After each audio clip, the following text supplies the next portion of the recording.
had this dream, and I said, if I bet on myself in this season, I'll never have to work another day job. One thing I want to encourage people is don't stop dreaming. The only person that can limit God from being God in your life is you with unbelief. Let's encourage the people. Let's talk to them. Sometimes God will provide what you need in a way you did not expect. There it is. Why you get fired by I got hired because I could sing. I got fired because I couldn't act. Let me just give y'all a disclaimer. What up, good people? I'm Michael Bethany, and this is the Life in the Wild podcast. And I am sitting here in this incredible space. It's beautiful, but it's not mine.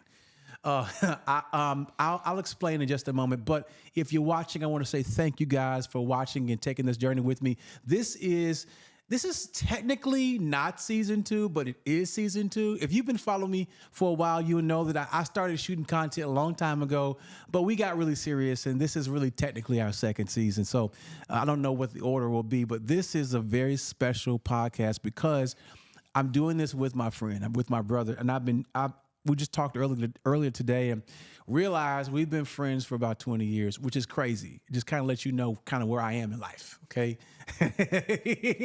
Whenever you can say 20 years ago I wasn't, never mind.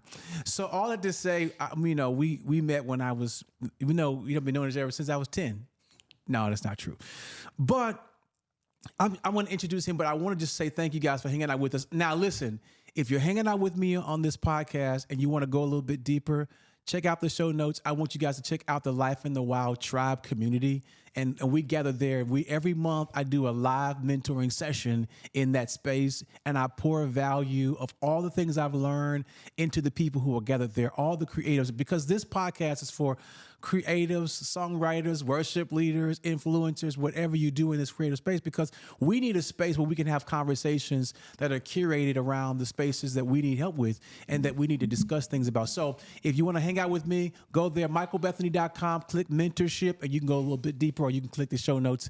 Let me get on to this. My friend, my brother is in the room with me right now, and his name, no ordinary name. I hear so many people mess this name, but I get annoyed by that. But his name is my brother, Laterras, R. Whitfield. What's happening? What's up? What's King? Going on, man? Man, I'm glad to finally be on your podcast. I don't know if this season 1 or season 2, but this is season 2. Okay, this is technically season 2. Well, it's been too long. It's been too long to get me on here. Man, listen, first of all, you're on my podcast. It's like me inviting you to dinner, but I'm coming to your house to cook it. That's exactly what we're doing right now. And I got to look at my phone because I got to know, because this conversation can go a long time. Yeah. So listen, thank you for letting me come over and hang out with you. We've been hanging out all day. And the way we always operate is what's mine is yours, and what's yours is mine, except your wife. Of course. Definitely. That's definitely off limits. That's definitely let me just give y'all a disclaimer. What you're witnessing is relationship. I don't even know how to do a podcast with somebody that I'm this cool with. Like, this relationship, it runs deep. Yeah. And that's really what we're going to talk about. Yes. Because I think when it comes to the creative space, relationships are really like a critical component of your creativity. Facts. And honestly, you really can't go much further in your creativity than you do your community. Oh, you starting off like that? That's how we're starting. So you believe that? You believe you can't go no further than, from a creative standpoint than your community? Because your community, now you interview me. Oh, my bad. No, you can do that. I like it. I want more people to do that. Okay, go ahead. Your community will either release or restrict your creativity. I believe that. And this is true. Yeah. Okay, here's go on. I want to give an example. So I had writer's block. That's exactly what I was thinking about. Okay, I had writer's block. Y'all had hired me to do a production for Oak Cliff Bible Fellowship. And I was depressed. I was dealing with a really toxic relationship, situationship, and I just couldn't write. And you was like, we got rehearsal coming up next week. We have no script. And you came over and you began to talk through this thing and this song could be here in this part, and it began to unlock creativity. So I hear exactly what you're talking about. Which is crazy. This is what you have to understand. Because you're sitting here because you're my brother, but you're also a brilliant creative. Well, thank you. To God be glory. Laterras does not need me to help him write. So our relationship doesn't help make him a writer. The context of your creativity is your humanity. Your writing gift doesn't need community. Your humanity does. Okay. So your writing wasn't blocked. Your humanity was blocked. Your emotions were blocked. Your heart was blocked. And because of that, your creativity was out of reach. You couldn't get to it. You know it's there, but I can't touch it because I'm depressed and I'm hurt. I have a talent. You're just as incredible, but I can't reach the ability because of all this stuff that's going on. And so what community does, it helps to release all the things that are bagging you up, that are stopping up the flow, and to unblock that, unhinder that, so that you can return to the thing that God has given you. That is why community is so important. And we've experienced that in small ways and big ways. Yep. You know, even being around you has released my creativity. Like the stuff that we did, whenever you would write something, it would give me something else to do from a musical standpoint. Yeah, you made me write songs I never would have written. Yeah. You know, and do things. Like we were at Oak Cliff, and you wrote something, and it made me do like a Michael Bublé thing. I would never have done that in a black church.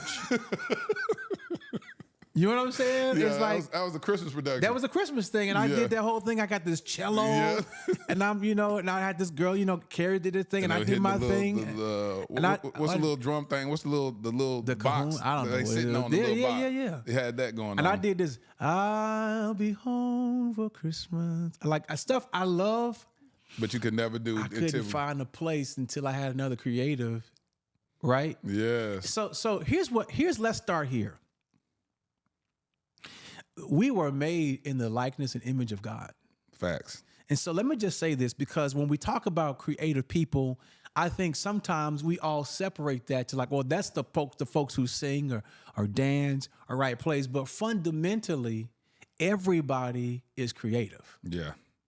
And it's just a matter of how you express that. Every idea that you have has to go through that process and it manifests through creation. Mm-hmm.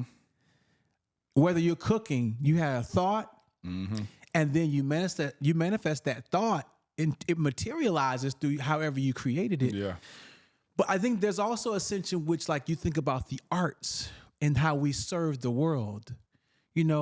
Cooking may not serve the world in the same way a song does. Yeah. And so the creativity takes on a whole other life when it serves a broad audience. And I think that's probably the difference or the differentiation of that. What would you say about that? Well, totally. I mean, but I have to combat what you said about serving the word cooking, because of course Jesus served the multitude of 5,000. Yes, he did. With a fish He dinner. served a lot of people. Yeah. So he served people. But no, I really understand exactly what you're talking about. And at first, when you said about how community, you can only go as far as your community from a creative standpoint, I was like, is that really true? And I was like, no, actually it is, because even watching you in the songwriting processes, which I always love, I watch you and you'll come with an idea, but then the circle of the people that you're around, it helps expound upon that idea and make a full song at it. Like you'll come and you'll have a melody that you recorded, and then the melody will take shape into words, and then you may have just had the hook.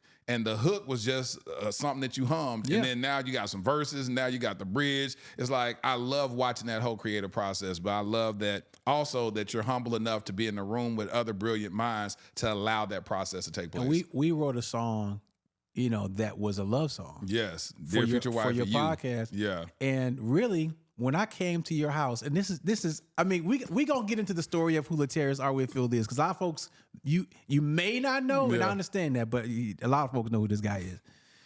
He's the king of the Bahamas. I mean, that's inside joke. He is the king of the whole island. But when I came to your house and we wrote that song, what's the name of that song? Dear Future Wifey. All right, so I came. You said, "Hey, I want to write a theme song for my show." So he hosts a podcast. It's a small, struggling podcast called Dear Future Wifey. He really needs a lot of help. A lot of help. We're struggling. It's Please not go subscribe. not very creative at all. It's the set's little, things are crooked. It's leaning. He's got. We record on my cell phone. He's got a few people following though. People really. He's a very, very charismatic person. I had Mike and his wife on there. You know, well, yeah, of course. I had to get who I could get. He do it the best he can. He had this one girl on her, and her wig fell off. Isn't that crazy? Yeah, That's just humiliating. And then a couple of people saw it. A few people saw it here and there, give or take.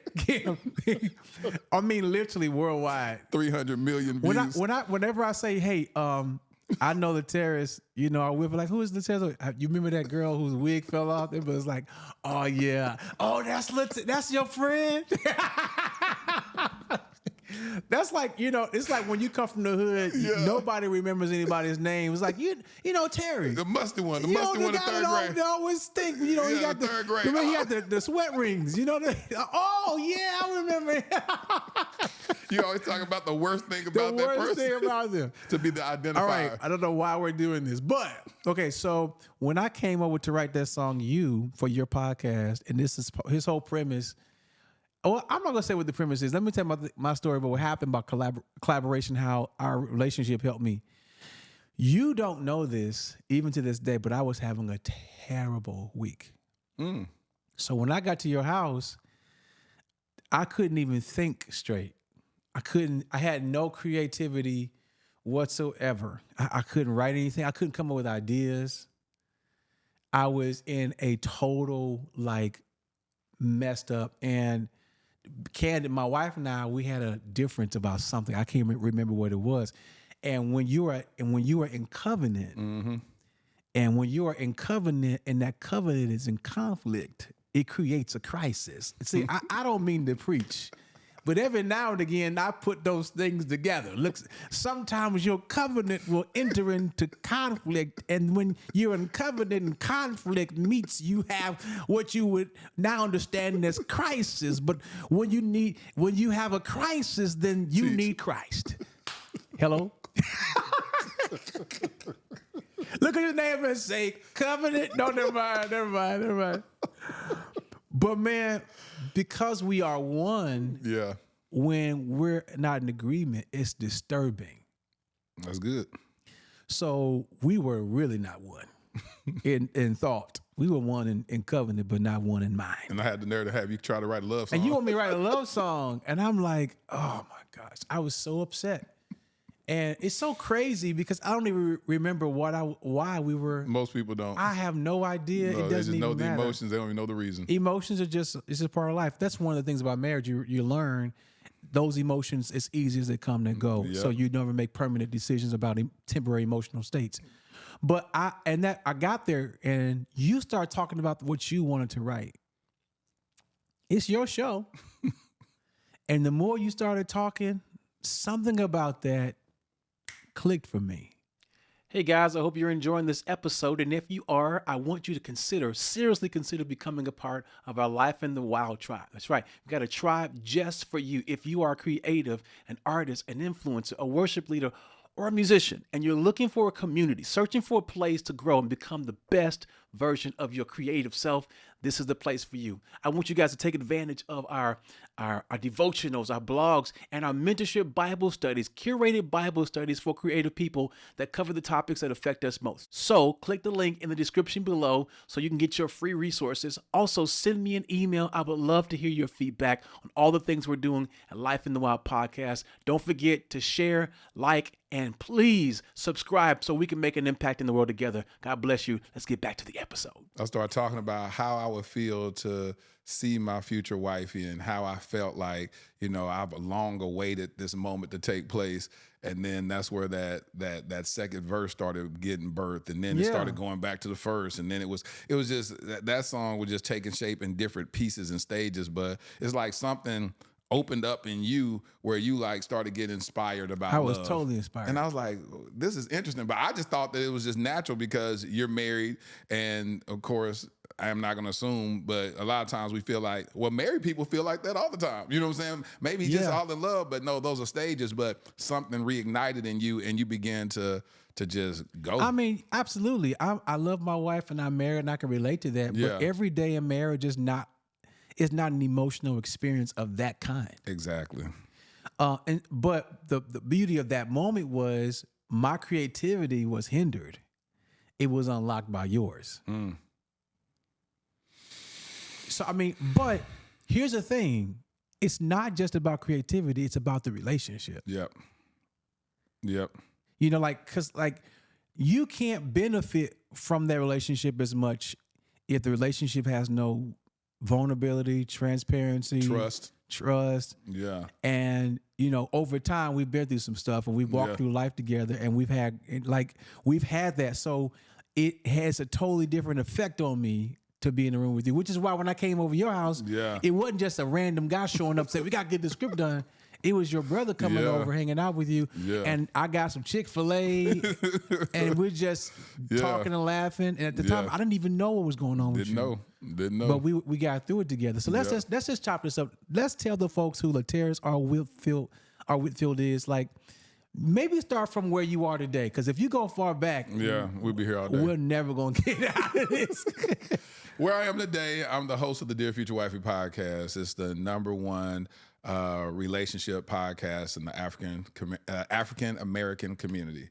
And so I'm on a mission to increase marriage rates in our community and decrease divorce statistics while giving tools so that we can love each other better and have longer lasting marriages. Okay, so this is a part of the creative conversation I think is important because I'm a singer and a songwriter and an artist.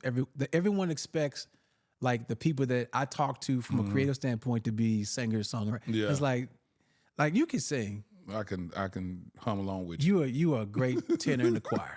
Thank you. I'll stay in my space. I'll take you any day. Take you any day in the choir. I might put you on the praise team.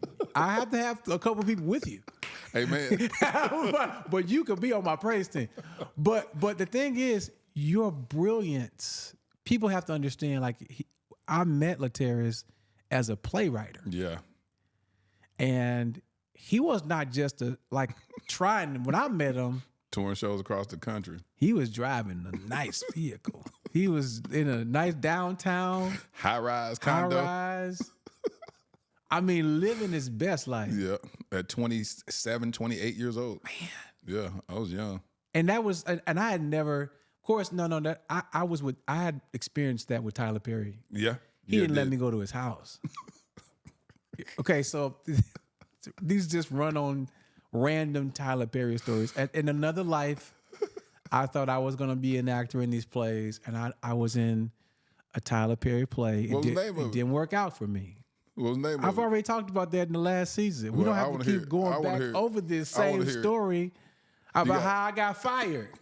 I got fired. Listen, it's my fault. It ain't Tyler's fault. I did it to myself. You take this boy out of a storefront church in the inner city of St. Louis, and all I know is Jesus, Jesus. That's what I know. That's all I knew.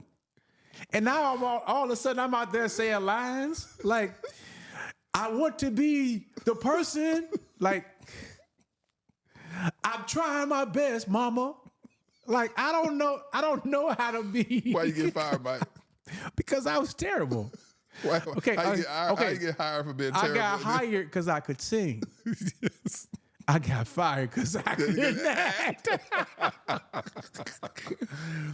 I just could not find myself. So I was exposed to it. That's how I met David and Tamala Mann and some of the Kirk Franklin's family before I met Kirk Franklin's. Before I met Kirk Franklin's and them, I met David, Tamala, Keisha Grandy, and Keisha Grandy, yeah, we did that play together. So I saw that, I experienced that, but you were the writer, yeah. And you weren't in your plays, though. No, I would just direct them and write them and produce it, cast it, be involved on the set design by working with my boy Keith Jackson out of Detroit. I wasn't doing much. At that time, my first play, I didn't do no songwriting. And then the second shows, I started songwriting and all that. So that was a very beautiful experience. What's dope about that, and here, just giving y'all some history about these plays, like when I was on Tyler's play, we were in New Jersey, and he was working on I Could Do Bad by Myself. And so, but they were on I Know I've Been Changed. So while he was doing that show, we were working on the next one, and we would be rehearsing during the day, and they'd be doing shows at night. Dang.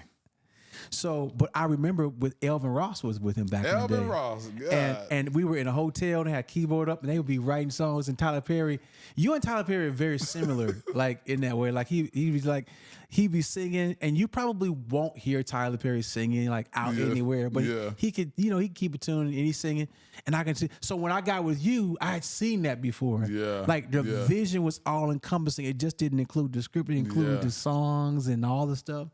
That's dope. Yeah, but that's what it did at that young age, and that's what I'm saying. Is like once you get into one world of it, I started out acting in other people's plays here locally in Dallas doing community theater. And then I said, I want to be the person that gives jobs to other people because I kept, having to audition to get my next job. So I said, well, why don't I just start writing shows? Didn't know how to get that started. Didn't know how to get it financed. Yeah.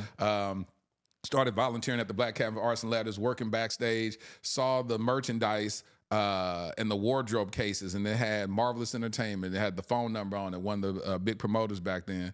And I said, I'm going to call them and say I wrote a script. And that's what happened. I ended up calling them. They told me to send the script. I sent it. It took about 8 months to even look at it. And after 8 months, he said, I'm not going to look. I ain't going to read no script. He said, do you have a VHS of it? See, a lot of y'all don't remember. Wait a minute. VHSs. Why are you going to wait 8 months and then tell me I don't have time to read it? I said, boy, this is nonsense. So you got to be able to overcome those no's. And so he said, wow, can you do the show again? I said, I ain't got no money. I said, because I had did it before.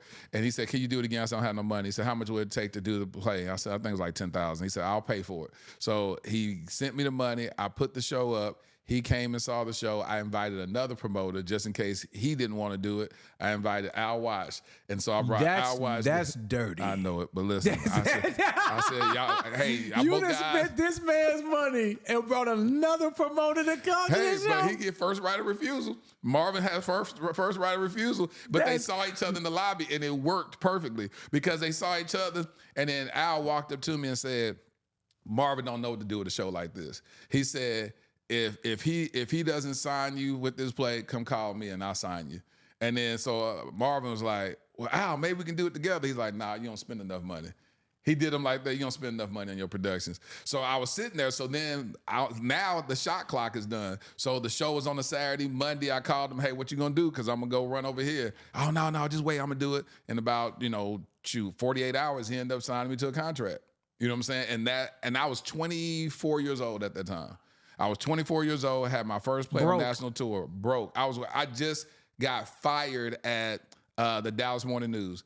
I worked as an account executive there, selling advertising for travel and tourism. I had the religion section in the newspaper, so all the churches would advertise with me, and then I did travel. That was my two sections, and then any other run of the paper ads, people would call me, but those are my two sections. And so I ended up getting fired from there because I was writing plays or working on my play during company time at work. So, but raggedy. Yeah, I was. But listen, let me tell you something. I wouldn't work on it during my shift. I would work on it before I got to work. But somebody thought you were doing something. Well, because my sales started dropping. I was in sales, and so I was still acting in plays. Yeah. So I would go to work early. I didn't have a computer at the time. I would go to work early, right on my play. Yeah, at the work. I had one at home. So I would go to work early, go there an hour early, work on the thing, take my lunch, sit at my computer, work on the play, and then stay a couple of hours after my shift and work on it. But then what happened outside of that is that I was doing community theater. That's amazing. And I popped up in the newspaper where this guy named Tom Symes, I will never forget him. He was the theater critic of the Dallas Morning News. He did this big review, and he was talking about how great I did in this production. And it made the front page of the Metro section. And so my boss, he sees it. He's like, what is this? How are you ending up in the paper that we were producing? Like, what are you doing? I said, well, when I'm off, I act. And he was like, okay, so that was just it planted a seed. Well, the original manager I had liked it. I ended up getting a new manager around that same time, and when I popped up again, he was like, and then my sales started dropping, so he said, you seem to be distracted. He said, because you're not selling as many ads as you used to sell, and I just want to encourage you to go chase your dream of acting. And I was like, well, I don't want to chase that dream right now. I said, I want to do both. I'm doing it. So he said, well, I'm just going to let you know today going to be your last day. Wow. Yep. Because he asked me to quit originally, and then I said, I'm not going to quit. He said, why not? I said, because if I quit, I can't get unemployment. And he was like, well, that's not necessarily the case. And I said, oh, no, that's the case. So then he had HR coming there, and they was like, well, you're firing him because you're not pleased with his performance. He's coming to work. He's never late. You just don't like his performance. And so if you were to fire him, he's going to get unemployment. So he was like, all right, well, today's the last day. So they fired me, and I was collecting the unemployment while I was, trying to get my show out on the road. Oh, wow. 24 years old. That's a very, very common story for like people with a dream. Because I just remember I've always been afraid to like, shoot, I will too. To step out like that. Who's gonna step out with no income? But so can't you see like this correlation? I think a lot of people can relate to this, where God will allow bad things to happen. Absolutely. Like what you would perceive as a bad thing. Yeah. How many situations like the brook dried up? Yes. And I had to leave. Yep. And I feel like the brook drying up is a bad thing, but it's a good thing because it's direction to a new thing. Exactly. So like I'm just seeing that in your story, like man, I definitely can relate to that. And because the wise thing to do is submit to those seasons. Because sometimes you'll try to fight those seasons and realize that it's not God fighting against you. He's opened up doors of opportunity. Right. And so at that young age, I left and I was like, what am I going to do? Because I still had an apartment. I was paying my rent, and I was like, how am I going to do this? And the unemployment covered the rent, just the rent, but it didn't cover the electricity. It covered nothing else. And so I had this dream, and I said, if I bet on myself in this season, I'll never have to work another day job. And I was 24 years old, and I've never worked in corporate America since. Wow. And I stepped out on faith. Not every day was great. I had seasons where I was struggling. I faced foreclosure. Were you living with your mom, or were you living? I was on my own. That's why I said when I got fired, I was like, I don't know what I want to do. And you had a child. I had a child. So at that age, when I was 24, my child was 6. So I had a 6-year-old paying child support. So I was like, God, this can't be your best. And I made a promise to my daughter. I'll never forget it. We were walking because at that time I ended up losing my car. This is what happened. This brings back memories. This lady hit me, and she hit me, and she didn't have insurance. Yeah. And God told me to give her my car so she can get to work. Hold on. At first, yes, I was taking her to work for a couple of days, and I had this green Ford Taurus, and the back of it, when she had hit me, the back of it was all messed up, but her car was totaled. And she said, I ain't got insurance. And I was like, man. So and she lived in apartments next to me, the next apartments, a complex. Yeah. And so I was like, I didn't have no job. So I was like, she was like, can you take me to work? I would get up, take her to work. She would have to be at work at 8 o'clock in the morning, all the way in North Dallas. And I lived in Pleasant Grove. I would go pick her up, take her there. And then after about 3 or 4 days of doing that, God said, give her your car. I said, why would I give her my car? And she the one that hit me. He said, give her your car. So I gave her my car. And I was like, now I'm catching the bus. You know what I'm saying? God would always have me do some weird stuff like that. I would think it was weird. And so now me and my daughter, and I remember my daughter and I was catching the bus. We was going to the state fair. And I told my daughter, because I didn't have cable. And at her mom's house, they would have cable. And she said, Dad, why don't you have the Disney Channel at your house? I said, listen, your daddy can't afford cable. Listen, we watching the news over here. We watching the news all day. That's all we got. UPN 21. Yeah. So I told her, I said, listen, I'm going to make you a promise right now. I said, there's going to be a day where you can have any channel you want to watch. I said, your dad is going to do something in his life that money is not going to be a problem. And you'll be able to watch any channel you want to. I said, okay. She said, okay. You know, kids believe in things. Okay. And that was it. And then we would sleep on my little air mattress or whatever in my bedroom. And I would just lay there and just dream. One thing I want to encourage people is don't stop dreaming. The dreaming is so beautiful. I was thinking about this the other day. And because sometimes I don't even remember my actual nocturnal dreams. I don't remember. I wake up and when I'm blessed with the opportunity to actually remember a dream, I love it.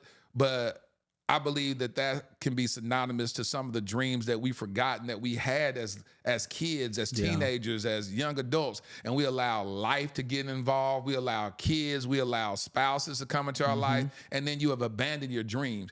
And I just want to inspire everybody to go back, take a moment and just meditate on what were those dreams that God placed inside of your heart when you were 12 years old and 15 and 18. And you said, man, one day I'm going to do this. Go back, dust those dreams off, and dream again.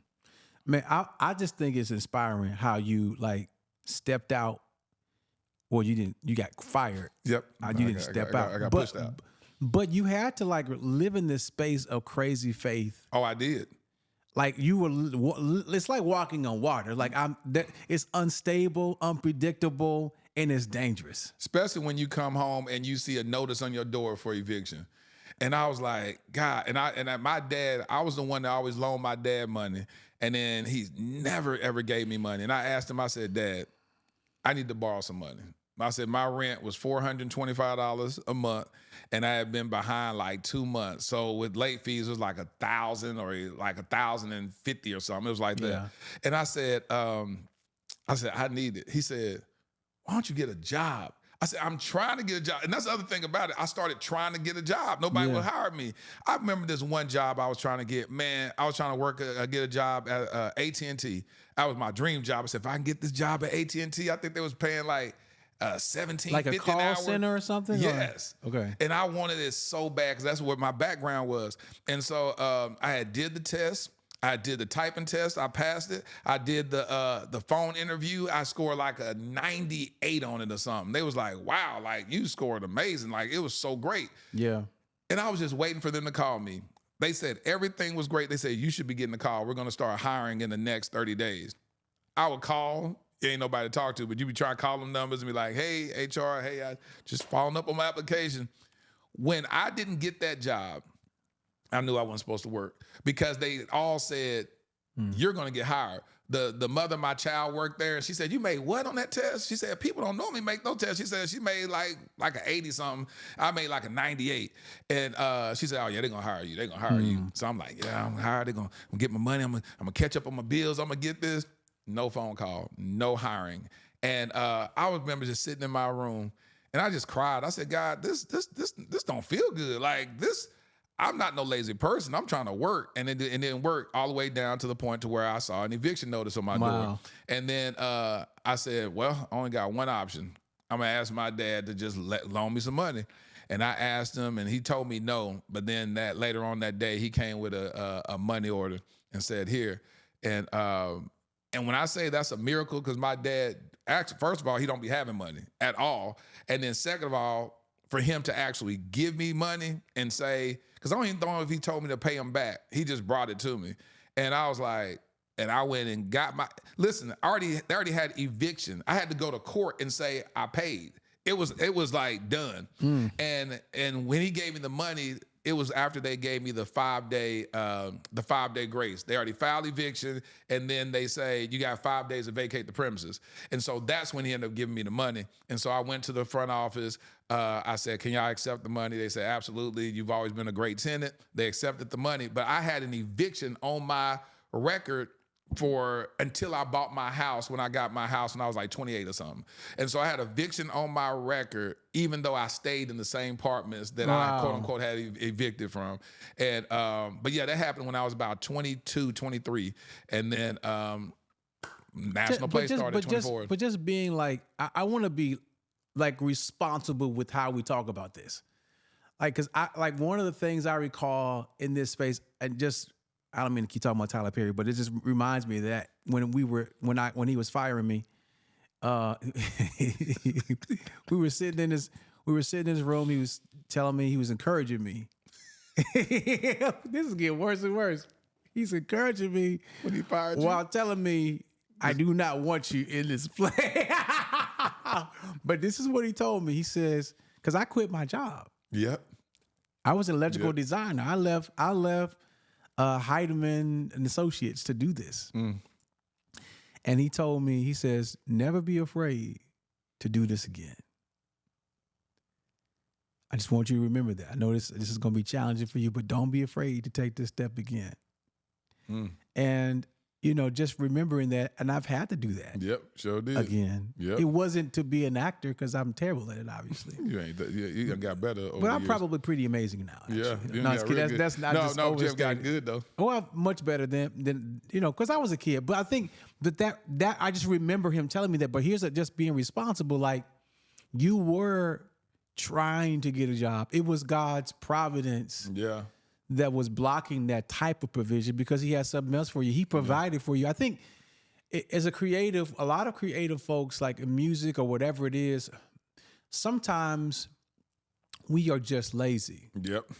And we don't want to work because we feel like I'm not inspired by that. Yep. Or not only that, if something doesn't inspire me, then it's probably not for me. Exactly. And be like, I ain't finna be slave to corporate America. I have greater in store for me. No, I'm gonna work until I can do what I enjoy doing. Absolutely. Yeah. I mean, and so I think I'm gonna do what I have to do until I can do what I want to do. Absolutely. I think that's more of a biblical principle. Like, if a man doesn't work, he doesn't eat. I just think it's important for us to hold that principle. But there are times in your life where God's providence, his will, and his direction, it intervenes and it disrupts a principle. Like, I think here's a point. I think we should live by the principles of the word, but the principles belong to God. Yeah. He can break them. Yep. And I think you were trying to operate on that principle of working, and God was disrupting it, where normally that would have been the right thing to do. Yeah. But in your situation, that was not what he wanted, because he was directing you to something else. Absolutely. So you start doing plays. What's crazy to me is you had an idea with no money. None. And I think for me right now, it's like, as I'm in this season of creating things that have never existed. Yeah. I know what it's like to have a vision that exceeds my current, you know what I'm saying, financial position. Like, I don't have money. And I've heard the Lord tell me things like, so plan it anyway, move forward. Because here's the thing. If God has given you insight or vision to do something, he's giving you that, and there's a partnership in this. Yeah, it is. So listen, you go ahead and plan your part. I'll take care of my part. Yep. When you need the money, it'll be there. It'll be there. And when you may not even need money for what you're gonna do, because I will give you another level of resource by giving you favors. See, hold on. You just breaking it open. Let's encourage the people. Let's talk to them. Sometimes God will provide what you need in a way you did not expect. There it is. And you're thinking, I need money to solve this problem. He's like, no, you need my favor. There it is. I'll cause my favor to move somebody to do for you what you would have had to pay for. There it is. Like when my wife and I were struggling during like 2008 in the crisis, the financial crisis, or the housing crisis. A lot of people don't know this, but we were real estate investors at the time. I had 2 houses in St. Louis. Sure did. I lost those homes.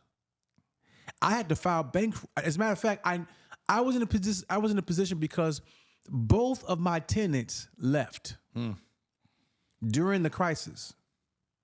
One, and one was Section 8 and the other one wasn't, and they both left. And I was having a problem with Section 8. They didn't renew this lady's voucher, and she tore the house up. This other lady left and she tore the house up.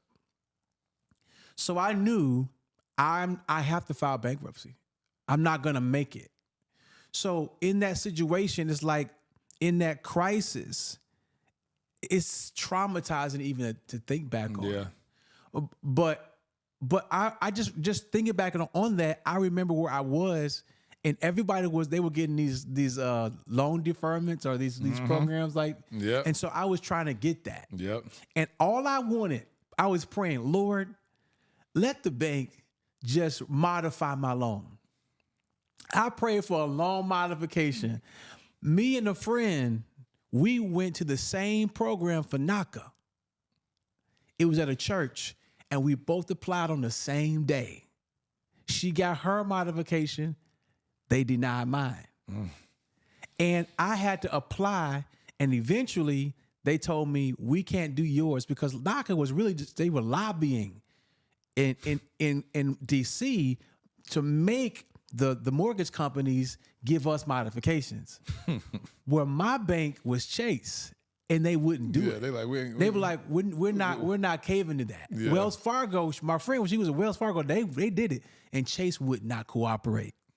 And I didn't know this, but later they were picketing, all kinds of things were going on to try to make Congress force them to do it. Well, Chase wouldn't cooperate. So Chase told me, if you apply for our program, you'll get it. Every month I applied. And this went on for over a year, and I got denied every time. And every time I got denied, they sent me a foreclosure. And then I would apply again, and they would accept my application, and then they would deny me again. What in the world? This is a whole year. This happened for a year. So you was prolonging the foreclosure doing that? Well, every time you apply, it overrides the foreclosure. Exactly. It cancels the foreclosure, because the point is, if you at that time, as long as you're in the application process for the modification, they can't foreclose on you. They can't foreclose you. Yep. This goes on. Now, I am so upset because I keep having to reapply, put all this information together over and over again. I keep getting denied. Now, what also is happening is, through this process, you don't have to pay your mortgage. That's what I was about to say.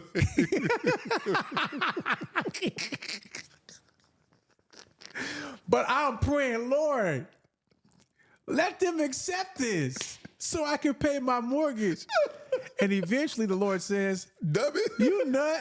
Do you see what I'm doing?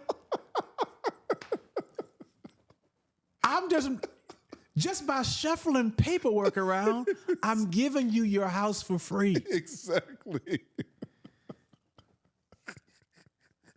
I wasn't praying for that. At all. That strategy was not what I was hoping for. I wanted a mortgage. That's what I wanted. Lord, modify my loan. Modify my loan. In the name of Jesus. Thank you, Lord. In Jesus' name. He said, I'm going to go ahead and modify it. And he wouldn't do it. And I've said this before. This is one of my statements. God will never allow your limited imagination to be his ceiling. There it is. He will not allow the limitation of all the ideas you have to be the thing that restricts his. So he's like, no, I'm not listening to you. And this is why I love the fact that the Holy Spirit intercedes for us. Yeah. Because he makes sure that the right prayer gets to the throne. There it is. He knows the mind of the Father, he knows yours, and somewhere in the middle, he says, "Let me edit this prayer." What God told me when I was 18, he told me, and I live by this quote he gave me: the only person that can limit God from being God in your life is you with unbelief. Yeah. And he told me that, and I was hating on this little kid that was on the Oprah show, and this little kid was like 11 years old, and he had sold his. Back then you could build a website and sell it. And so he had built some website about whatever it was, and he sold it for like $10 or $12 million or something. And I was like, how this little kid, create a website and sell it for $12 million, and here I am. And I was just so mad. I was like, how did he do this? And then God said, the only person that can limit God from being God in your life is you with unbelief. He said this little 12-year-old, 11-year-old, whatever he was, he said, while all my other friends are outside playing, I sat in the house and I just learned how to code. So he was sitting in the house learning how to code and build websites, and I'm over here complaining, writing a play, but complaining about whatever it is instead of being focused on the strategy and the resource. And so one thing, when God told me that, I said, all right, the ceiling is off. I said, I don't have to go to, at that time, I ain't gonna say at that time, because I still never went to college, but I kept feeling limited because I was like, if I would have went to college and got a degree in theater, maybe this would be easier. If I went to school and got a degree in business, then maybe this will be easier. And God said, there you go, being married to the obstacle. He said, yeah, do it. He said, the difference between you and the people that went to school is that they went and studied whatever it is. The library is free, go there. So I took myself to the library and I would be reading books on how to write plays and how to create stories. I started reading August Wilson plays. I said, if he got Pulitzer Prize for these plays, let me read. And God, I want you to reveal to me how to create story, how to build character development. Teach me this. And that's what I would do. And then when I ended up started dating, who ended up becoming my wife, she was going through a master's program, and I would just get her books. She was getting a master's in business. I would get her books and read it. And I'd be like, and so she started loving it. She said, I'm gonna be taking a test tomorrow. I want you to read these chapters and then just highlight what you think the test is gonna be about. So I would read it and I would highlight it all, and she would just read it as cliff notes and made 100 on it. Wow. And she would look at me, she said, you're freaking brilliant. I said, because I can process information. And so I would just read the stuff, and that's what God was trying to show me. He was like, you a degree, yes, it's great. You know, I encourage my son, I encourage my daughter to go to school, get a degree, but that still isn't the ceiling. You know what I'm saying? Right. Because there's a whole lot of people with degrees that wish they could have had national plays on tour. Right. And so I said, okay, God, I'm gonna make you my ceiling. That you own a cattle on 1,000 hills. There's nothing too impossible for you. You said, whatsoever man thinketh, that shall he be. So God, I see myself as a national touring playwright. I would walk around. This was so funny because a lot of my friends during that time, like, why are you always walking around with this? I had this briefcase and I would have my play in it. And I would always carry around my play. And they said, why you carry around this play all the time? I said, because I'm pregnant. I said, a pregnant woman can't take her kid off out of belly one day and then pick it back up again. I was super spiritual, Mike. Don't give me that look. So I said, wait. No, I was trying not to say do not give me that look. This supposed to be a safe space. You listen to my theory, okay? It works. Listen, I was kind of torn because I loved it so much that you did that, and it was still hilarious that you did. Let me tell you why I got this briefcase, because I'm pregnant. I'm pregnant with vision. I'm pregnant with an anointing. I was super saved. That's what I was thinking. I said, listen, but I'm carrying this baby. Though. I do love that. I said, I'm carrying this baby. And I remember I went to this play. Kevin Hooks came. It wasn't a play. He was doing a talk, and he was producing Prison Break, big time director in Hollywood. And I went to he had this talk at the Black Cat Varsity Letters. I went. I had my briefcase, and I had him autograph my play. And he was like, okay. So he just autographed the play. And I was like, this is going to be a play that's going to be on national tour. He was like, okay. And so he signed it or whatever. And I was just doing a lot of stuff by faith to be like, I just want people to put their stamp of approval so I can just keep that as a fourth, in the front of my face every day when I wake up. But at 24 years old, I had a national play on tour. And I didn't know what I was doing. I was like, I got somebody to believe in me, put millions of dollars behind me. And you in charge of all these people. Of everything. Hiring everybody, approving the cover art for the flyers and all that stuff. And I was like, all right. And I would wear suits all the time because I always want to feel older, and I want y'all to respect me. You know what I'm saying? Everybody was older than me. I'm 24 years old. I got my suit on, tie, alligator shoes. I'm dressed in suits every day. And so, but God was showing me that I was just on the job training. I understood how to do a play on a local level, but national diesels and trucks and stuff and light and all that, they ask me questions. I'll be like, so what do you normally do in these situations? So what I like for people to use their creativity. Yeah, there you go. What would you do? What do you suggest? He'd be like, well, I think we should do this and do this. Do that.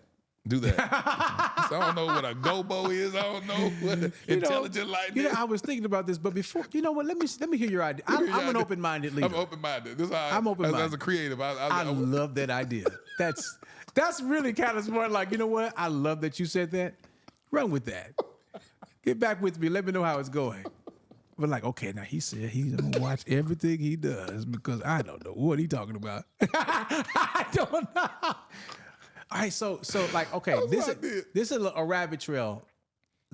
List maybe the most recognizable names that you've worked with.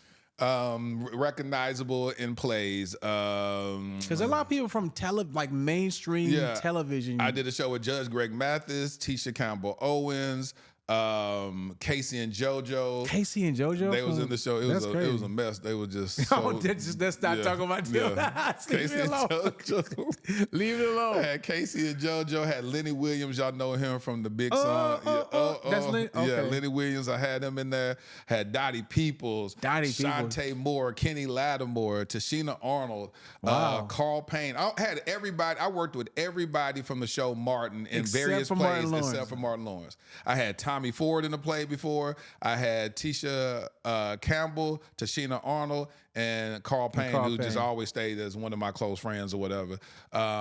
Vanessa Williams from Soul Food, not the Miss America one, but Vanessa Williams from the TV show Soul Food. Yeah. Darren DeWitt Henson. Vanessa Williams, she did. She came in replaced. But wasn't she? She was a Miss America though. No, that one. So there's a light skinned one and a dark skinned one. So the light skinned one was a Miss America. Yes, I had the dark skinned one. So both of them was in Soul Food. Okay. So the light skinned one was in Soul Food the movie. Oh, the dark skinned was in Soul Food the TV series. Okay, I got you. I had her in there, and Kim Fields had Kim Fields in the show. Toured with her, Angie Stone. I mean, I worked with a lot of folks. Like, it's you a lot of folks. You didn't no white people in your place, huh? No. I was waiting for somebody. No Asians. No. This is a gospel play circuit. The gospel play. People don't understand what that. Like, if you are of a certain age, you know what that is. Yeah. Like, it's a whole different thing. It was a genre to itself. It was really like gospel music on stage. That's exactly what it was. And it created its own thing. And it was its own thing. And so when I was introduced to it, I said I was going to create something more sophisticated, where I looked at it as, I would say, Soul Food or Love and Basketball meets plays or whatnot. So my plays were a little more highbrow. They were very cerebral. Like I remember seeing your plays and just watching them and thinking, because a lot of those plays back in the day were just buffoonish. Well, I don't want to. I mean, that's exactly what it was. That's what all the of critics was. They were doing cartwheels and passing gas, and they always have the stereotypical gay guy. He's all flamboyant, and then he finds Jesus, and then he comes back in a suit, and he's like, "Hey, how you doing?" And they be like, "What? You was just dressed like a whole woman, the whole thing, and then you give your life to Christ, and 24 hours later, you that." So I used to always be like, "No, we're gonna deal with Christ." He get married. You like, hold on, stop. You know what I'm saying? So I always wanted stuff to be realistic. And so that's what my contribution was. So, I mean, it was very cerebral stuff. And so you did all that kind of thing. So I want to just kind of get into two other things I want to talk about in this podcast. If pertaining to your creativity, being your friend, I saw you succeed in that. And then I saw the season change. Yeah. And, okay, so the long and short of this segment of the podcast is called Transition. Transition. And here's one thing I saw. I saw you transition into totally different spaces, expertise, fields, genres, whatever you call it. Yep. And succeed again. Yep. I saw you go from plays to merchandising. Yep. And creating a clothing line. Yep. And getting deals with school districts. Yep. That was the first major move I saw. Yep. That was the first one. I knew I had to reinvent myself. One thing that I asked God to do with me is never let me be the guy that always focuses on my glory days in high school. Oh, man. Man, I'm telling you, remember when I ran that touchdown all the way back? When you 56 years old, you still talk about what you did when you were 17 years old. You know what I'm saying? It's like, I don't want to be married to a season that has passed. Yeah. And so I said, God, I want you to always make me malleable. Make me be able to transition to whatever it is that you're opening up the door for, and be able to grieve the season that is past, and then be able to embrace a new season. And let me do it with humility, where it's not like, well, you used to do this, now you doing this. You know what I'm saying? And it's like, yes, I'm doing this. But you worked so hard. Man, I used to bust my butt. I remember in that season, you never slept. Nope. Like you were always, because you were still writing and doing plays. Yeah. But that was no longer your main source of income. Right. You never got a job. Nope. And you started doing something. So, okay, I'm going somewhere with this. Teach. You did that for a while. And in doing graphics, you learned to do graphics. Yep. You learned Adobe, Photoshop. And you got really good at that. And you were making serious money. As a matter of fact, you made this crazy move where you borrowed a bunch of money. Yep. To get some inventory. Some inventory. I got Tyler Perry's promoter loaned me about $20,000, and I said, listen, I need to borrow $20,000. Tyler Perry, we can't let him sleep. He can't rest. Well, his promoter. We just keep talking about. His promoter did it. Arthur Promise. Shout out to him. Cool dude. And I said, Arthur, I need to borrow $20,000. I said, I have this next season that I need to get inventory for. And he said, man, I'm going to tell you something. He said, when I loan money, I don't even expect it back. He said, I don't loan money unless I can't live without it. So I'm going to give it to you. I know you say you're going to give it back, but I don't even expect it. I said, well, I want my name to be good with you, so I'm going to give it back to you in 60 days or whatever it was. And he said, all right. And I said, and with interest. And so I gave him $22,000 back, literally like 2 weeks before it was due, you know, and he was like, you good with me? But I always looked at, anything creative. I used to love, I had manufacturers overseas. I was working with different school districts here. I had a school store in their school. I was like, what if y'all get a school? Because I had vision. I said, you pitched a store in the school. In their school. They took a whole classroom and made it a store, and you had all to my provide stuff in there. all that stuff for I had all my, it was blazing. It had, my clothing brand was blazing. They had all the stuff in their store. I outfitted the store with all the merchandise. I did photo shoots with kids in Dallas where yes, you did. I would get influencers, like the big influencer. I had India Love, and I have her fly in here. And then I had this big competition on on Instagram, where I had all these aspiring models to submit themselves, and I do this big photo shoot with these kids in high school and with their favorite influencer. And then now they're calling me, asking me to do merchandise in their schools. And so I was doing all the senior apparel for schools.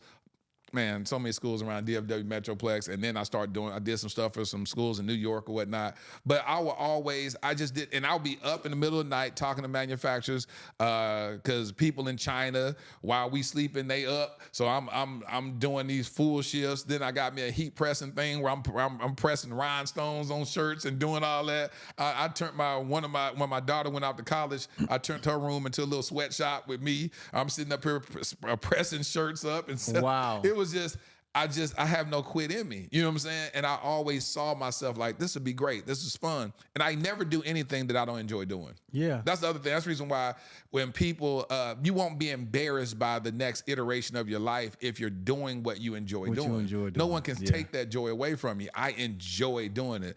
I enjoy packing up my table, sitting at football games with big boxes I'm hauling and selling merchandise at games, getting a chance to meet people. The kids sitting there talking to me about their worst day and things they're going through in their home life, and I'm providing mentorship and counseling and advice to them. I will always watch God use me while I was in the lion's den. And then you went from that and you started shooting content. I said, you know what? I'm gonna need videos. You knew for my nothing stuff. about shooting. Nothing. Started my homeboy Tony said he had a video production company, but he struggled in sales. I remember working at 1001 News. Yeah. That's where I excelled at. That's right. So I was like, oh, he said, man, I just don't like talking to people. I don't like doing all that stuff. I said, well, I'll talk to them and you shoot the videos. So I went straight to them school districts because I already had relationships with them. Hey, let's do some promotional stuff for y'all. Let's do this. Y'all content looks whack. Can we come and help you do that? So we're doing that. And then while we're shooting, I started learning how to shoot because he's like, man, can you go grab this camera? Can you do this or whatever? Show him what to do. What is ISO? What is f-stops? What's all this? And I started learning that. And then I became really great at that. You know what I'm saying? Became a 3-time Emmy nominated filmmaker. So it's like anything that I put my hands to that's in the creative realm. And you got that Emmy before the podcast. 100%. I got 3 of them. You got 3 Emmys. Nominations. Make sure you say Nominations. Yes. And those nominations, you got those creating like docuseries. Docuseries. Yeah, adopting my nephew, who became my adopted son, Ladarian, adopting Armani, and before that, I did this series called Home Blessed Life, where I would do random acts of kindness with the homeless. I remember that. And that was my first Emmy nomination, going out and taking homeless people and giving them their best day. And then 2020 comes, the pandemic shuts you down, and you start a podcast. And this podcast has become the number one podcast for African Americans. Yeah. The number one relationship podcast. Right. Yeah. And it's number one in the Bahamas. That's why I say he's number one in the Bahamas, number one in Seychelles, number one in Jamaica, number 2 in Ghana. You get free trips over there, right? If I reach out to different hotels or whatever. They'll put you up? I do brand deals all the time with hotels. We need to talk about that. All you do, you reach out to them and say, this is my social media following, this is what I do. I would love to stay at your property, and in exchange, I will do content My for you. following is just a little different. It don't matter. I got some music. I love y'all. You can have 5,000 people and do it. They will. Okay, listen. Yeah. Let's talk about that. All they want is just create a video. Because we're going to Bahamas, so we're going to talk about that. Because I want to help the hotels. I want people to know about what they're doing. Amen. It's kingdom, right? They let people sleep there. The people are here. They got food out here. They got beds. The beach. Anyway, so you need people to know. So then you did that, and this podcast has exploded. So here's the point. I've seen you transition, and you always succeed in these areas. To me, they're all related. Because they are. But what would you say is the connection between every transition and success? I know it's hard work because you work hard. Harder than now than you should. Yep. But what would you say is the reason that wherever you stepped into, you were able to rise to the top? Faith in me and faith in God. Because a lot of times people be like, you just believe in God or whatever. No, faith without works is dead. So I have faith in God, and I have faith in me, and I have an incredible work ethic. It's like, and then I define what success is. Like, I want to almost ask you, like, why do you call it successful? Because you may look at it and you see, like, how are you defining what you see me doing as success? Oh, I can answer that question. Answer it. I define success as excellence. When you step into something and what you do is excellent, it doesn't matter how much money you make doing it. That's good. You're doing it successfully. It's only a matter of time before the economy of that space catches up with your excellence. That's good. So when I saw you doing something, I saw the same level of excellence you were operating here transfer over here. And I saw, so there's a couple of things I take out of this. You don't realize for you, I'm talking to you, we're going to talk to them. Yeah, let's talk to them. You don't know what you have in you. So I think happens like you find that talent that's the most obvious. Yeah. And I talk about this in my book. And it jumps off the pages, and not only do you see it, but everyone around you sees it. And you invest, you go all in on that. Problem with that is you're typically a young person when that's happening, and you haven't lived enough to survey all the other opportunities you have in yourself. And so what happens is it takes a transition for you to discover that you got other jewels. And you don't realize I could be just as successful doing something else, but I don't even know I have that talent. And it's hard sometimes to transition because the work, you need to work hard to develop it, not because it doesn't exist, it's because it's underdeveloped, because you overinvested in something else. I say I overinvested in my singing, so I'm great at singing, but what God wants me to do is be a well-rounded person. And my singing actually needs me to be really great at project management. Yeah. So what God did was he caused my father to force me into another direction for a career and doing something I didn't like. It wasn't because I wasn't good at it. I scored high on all my tests. I did great on all my jobs. As a matter of fact, I never finished a degree. I was working right alongside the people who had the degrees. Yep. Told you. Without it. Yep. Because, and that's a long story behind that. One day I'll tell that story why I didn't finish that degree program. The Lord just led me another way and gave me a word. You don't need that degree to do this. And it was a double entendre. It was like, you will succeed here without the degree, but I'm actually taking you somewhere else so you don't need it. But the point is, that's good. I needed that season of electrical design and project management. And then I'm in a worship pastor space. And of course, I'm working with Fred Hammond. I keep moving different. I'm working with Fred, and I'm like, he makes me like a general manager, which really means nothing. It means you're going to do everything that we need done. And you better manage to do it. Like, general manager means generally everything that needs to be managed it will be your responsibility. And I had to learn to manage product sales, and I had to learn to manage sessions and people and the road, all the different things I had to do, produce. And of course, I had to learn to do it. I even learned in that season how to find ways to create value where there's no script or no job description. Like, you get there, it's like, there's nothing going on. Think of something that would add value to this situation and start doing it, and then watch how God opens up doors. That's good. So all those things I had to learn, but I needed transitions to force me into discovery so I could add something new. So I think that's for you. You kept discovering, and there's this culmination where everything you discover, you can put them all together, and you're using all of it for this podcast. Which is true, because that merchandising, I do apparel with my podcast. The graphic design, I have now Rihanna, she'll put the templates together and whatnot, but then when she's not available, if she's going to take a long time to turn it over, I'll do it myself. I'll do it myself, and so it was a lot of the that. Videography, you recorded these podcasts by yourself. Exactly. I'll shoot it. I'll go edit by episode. And the storyline. You took your first love, which was writing plays. And then when I interview based on stories. Yeah. So I always interview people whose stories resonate with me, and I know I can interview them without a script, and we can just take them all the way through their story. And so I watched that. God told me this convergence that took place, and I was like, wow, God, this is art imitating life and life imitating art at the same time. Because my podcast, for those that don't know, is my personal journey as I discover, uncover, and recover love. So I did a podcast to take people on my journey as a single man until God brings me my future wifey. And I have these conversations with singles, married people that's been divorced, people that don't even believe in marriage anymore, people that may be atheists, but they have really strong core principles when it comes to marriage. I use these people as, I sit at these people's feet as a student, extracting gems from them and learning from them. And so, that's what I love so much about what God has done, because if God told me Dear Future Wifey back when I was writing plays, I was like, why would I want to do that? You know what I'm saying? I want to do plays. I remember one time I said this. I almost forgot about this.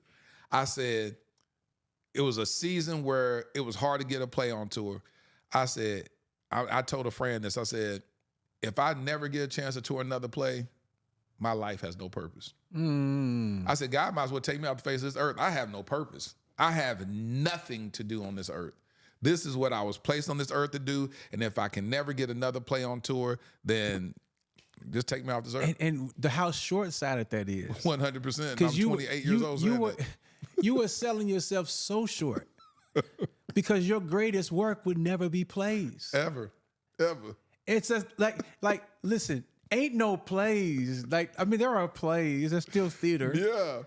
But the season of that genre that you were part of, that you succeeded in, has all but nearly evaporated. 100%. And here's the thing. The seed that God's placed in you is not for a season. Exactly. It's for a lifetime. It's for a lifetime. Yeah. There's enough. Oh, my God. Teach. God has put so much in the seed. You take a seed for an oak tree. Yep. That thing's never going to die. Ever. There's enough in that seed to keep that tree alive for hundreds of years. Yep. And not only to keep it alive, to plant new ones. Yep. So I'm looking at that, and I just think it's amazing. But the one thing I will say, the through line to me of everything you do is the ability to tell a story. To tell the story. Because everything I ever saw you do, there was a story to it. When you made merch and you had blazing, your branding was a story. Every time you talked about it, whatever you were doing, I was like, everything, I'm going to do this thing, and I'm going to do these people come in, this influencer, and we're going to do this. And there was just this elaborate, creative through line in this. And everything you've done is because you have such an ability to see the detail and creativity and all the connections of a story. Well, so now you just threw pie on my face. I had this debate with Mayor Rachel Proctor one time. She said she was asking me about what my strength was, and I said something, and she said, "No, it's not. It's your storytelling." I said, "No, it's not my storytelling. It's this." She said, "It's your storytelling." It is. I said, "No, because what the storytelling got to do with this?" She said, "Laterras, it's your storytelling. That's why you're so good at what you do." You will get in somebody else's space and beat them because they can edit videos, but they can't tell stories. They can't tell stories. Everything you make video, all your video content, the storytelling. The story is flawless. Storytelling. And it's so fluid for you, like the way you do it. I saw you, I think you had The Truth. Yeah. Emmanuel. And so you guys are there, and he's a rapper. Yeah. So, he's great with words. But I'm like, you outworded the wordsmith. He even said, he's like, well, look at you. Yeah, because it's just your ability with it. So but in God's infinite wisdom, he understands how valuable the gift you have really is. You don't. At all. And you don't know how many you have. There it is. You don't know how many you have. You don't know. You have to be open-minded in defining, this is what I can do. You don't know what you can do. You do not understand.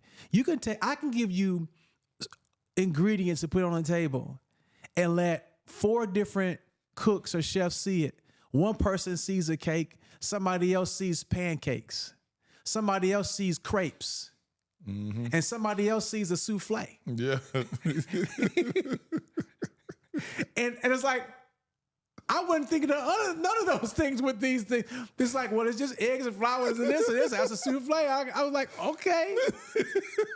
That's real. And it's the same ingredient. So you don't understand all of the possibilities that God has planted in your creativity. Yes. And the question is, will you surrender it to him? That part. So this is the last segment of this interview. Will you surrender it to him? Yeah. We have a very spiritual relationship. Yep. From day one. Yep. To this very moment. This very day, we spent the morning him watching me, like I'm preparing for my new live album. So listen, I got an album coming up, and I got to go write at his house, and we wrote this song. Yeah. I wake up in the morning just with my heart filled with the subject of vision I'm going to be speaking about at this conference, and I'm reading the book of Habakkuk. And I read this verse about how as the waters fill the sea, my glory will fill the earth. And I started to sing this song, which I won't sing now because I won't tear this whole thing up. Yeah. I went to your house, brought my friends, and you start capturing the story. Yep. On video. This is what he does. And we worship, and I'm telling you, we could have worshiped all day. We've been singing the song all day. All day. So, But that's like... Let me tell y'all real quick so y'all can hear it first. That song is going to be a blockbuster song. That song is going to spread all over the world. Churches all across the world will be singing this song in their worship services. Man. I guarantee you. Mark my word, today, that song is going to spread like fire across the world. Man, March 14th, live recording, Dallas, Texas. I want everybody in the building. Oh, boy. I just after writing that song, I realized what that night's gonna be. Yeah. Because now I've gotten out of the just like what songs. Now we have the songs. Now I'm starting to see the experience. And that song just kind of brought everything together, and I could see the enthroning of Jesus. And you started saying that even after you got finished. I saw it. I see what people are going to be. I can see it. Yeah. I can see it. I can see the night. The Bible says, Jesus tells us that when the Holy Spirit, the Spirit of truth comes, he will show you things to come. Literally, he and I think about that when it comes to leading worship. because the Holy Spirit is not restricted to time. He sees past, present, and future, and he's showing me the experience of a worship moment and how people are going to be gathered in a room and what needs to happen that will please the Father's heart. And then I get to help pull the pieces together for the picture that the Holy Spirit gave me. And so this song, listen, you got to pull up on the 14th of March. If you want to get more information about that, go to overflowexperience.com, register for free, and also register for day 2, because we're going to have a little overflow experience from that experience, investing in creatives, talking about songwriting, music, mental health, creativity, this kind of creativity, not just music, but all those different things. And so many folks are going to be that you're going to love. I'm not turning this into a commercial, but I'm just so excited about it because this is going to be an example of what we're talking about. Yeah. And Laterras is going to be there because I want you to be a blessing to folks who are trying to like wrestle with their creativity, who don't understand there's so much in you. So, but this relationship that we have goes back, and it's the spiritual context of it is so important. So here's I have a prayer group, and so when I first started, Laterras would be on the prayer room, and he would be working all night on the editing video, and he would still show up to prayer. And he would show up. He was so faithful. No, he was faithful to prayer. He would be so faithful to prayer that even if he had to sleep while we were praying, he did not hit mute on his mic. Wow, but he was. I'm gonna tell you right now, that's powerful, because that's how I got committed to prayer. I told the Lord, I'm gonna pray every day, even if I fall asleep in your presence. I'm coming. I'm coming. I would rather fall asleep in your presence praying than not pray. That part. That's the kind of man of God. I'd have been one of the disciples in the Garden of Gethsemane, sleep. Sitting up. I don't know why the older folks would. It's comfortable right there. You rest your hand on your stomach like this. We were like, Lord, we just thank you for your presence. And we just heard. I'm like, wait a minute. Who got that mic? Maybe some good sleep. You understand? Your best sleep come while you're in church. That'd be the best sleep. It does. It'd be like it's anointed sleep. Well, your best sleep come through while I guess I'm get help. If you ever rest, just call me. I'll pray you to sleep. Because obviously, I gotta. But then the other thing too, you'll be worshiping. You'll be sitting in the closet singing, and I'll just be like, "Go to sleep, little one." Good. And because I would literally be in my closet. Yeah, worshiping. I did. And it was so fun. I had my guitar in my closet. Yeah, you have a little Zoom on. My prayer closet was in my closet. A legit prayer closet. So, but in that season, of us really talking about like the relationship that we have, that was one day that to me was a test of the relationship. All right, what happened? No, you know what happened to you. You was going through. Well, tell me. Okay, I'm not gonna go all the way in on this story, but I want you to understand. You said the test of the relationship. I want you to understand how important friendship is. Yeah. So there was a situationship you were in. Yep. You were going through some stuff, and you didn't know I knew. At all. Right? But I knew. How did I know? Never mind how I found that out. Doesn't matter. I think that's an important detail. That's not. It is an important detail, just not for this platform. It's just not important for them to know how I found out. But I did know about this. And so I know about this now. I asked you one day, I'm moving. Yeah. I said, hey, man, I need you to help me do something. Go get a washer. Go get a dishwasher that you got on Craigslist. Yep. And we're driving, and you're like, so I'm like, so what's going on with you, man? How you doing, man? I'm doing great, man. The Lord is moving my life. So how you doing? Oh, man, just feel the Spirit, man. The Spirit just bubbling up right now. I'm about to I can't even contain it. Like he just I said, everything is fine. Everything is great. You know your friend. So I was like, so is there anything going on? Nah, everything fine. Everything fine. Everything Listen, great. His world is falling apart. And I know it. And you said, are we friends? Yes. I said, yeah, why you say that? He said, why you lying to me? Like, I was sitting here thinking, I mean, I don't know why I even asked, are we friends? But to me, I felt like that was a test of our friendship. 100%. Like it was a test of my vulnerability with you as a friend. Yeah, as a friend. But that's the thing about it. As men, we don't want to share. I'm breaking and falling apart because of some woman. Yeah. I was already embarrassed enough by some of the antics that she would do. So I was like, I can't tell nobody. I don't want no soul to know that I'm this weak about this woman. So I was like, so when you said that, I was like, clearly he don't know. He could not possibly know. And then you said, are we friends? I said, sure we friends. You said, you lying through your teeth.